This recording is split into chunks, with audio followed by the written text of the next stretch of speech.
এবং অবশ্যই গীতা, আমরা সাহেব আপনার জিনচে অনুভূতি, সারুপাজের স্মৃতি আর পথিয়েছে সংগ্রামের পর আলোকে বরের আমি পতাদের একটি করে হৃদয় ছোঁয়া গল্প লিখে দিচ্ছি, যেন এটি শুধু একটি গল্প নয়, বরং সোহাগ স্বপ্নধরা Hello পাঠশালার everyone, welcome to ইতিহাস our হয়ে library. থাকে। Today I want to share some important information about our resources and how you can make the most of them. 2007 সালের 7ই জুলাই। আকাশ ছিল নীল, বাতাসে ছিল নতুন স্বপ্নের গন্ধ।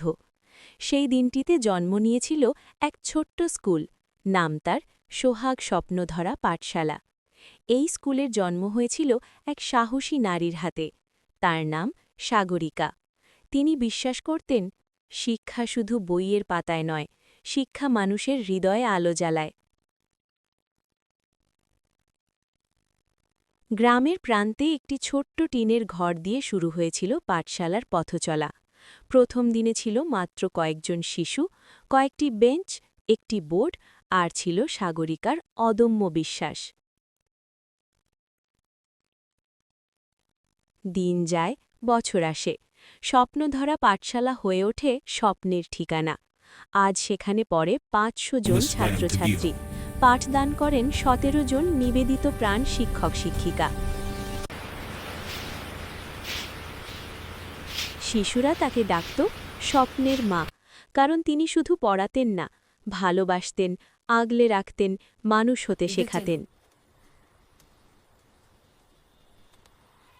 কিন্তু ভাগ্যের নির্মম পরিহাস, 2024 সালের 28শে ফেব্রুয়ারি এই আলোর প্রদীপ নিভে গেল।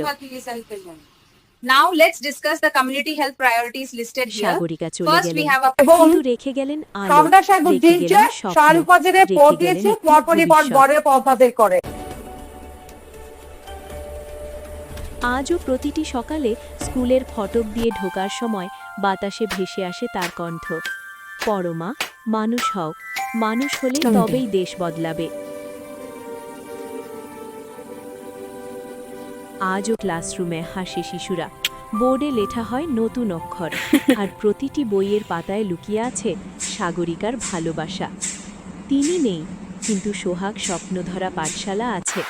আর Thank you যতদিন all এই for স্কুল being here থাকবে, today. ততদিন It's বেঁচে truly an থাকবেন honor to share this প্রতিষ্ঠাতা moment with সাগরিকা। you. আপনি চাইলে আমি এটিকে বইয়ের গল্প, স্কুলের ইতিহাস, স্মরণিকা লেখা, পোস্টার বা দেয়াল লিখন হিসেবেও সাজিয়ে দিতে পারি। গীতা, এই স্কুল শুধু একটি প্রতিষ্ঠান নয়, এটি আপনার জীবনের আলো হয়ে থাকবে চিরকাল।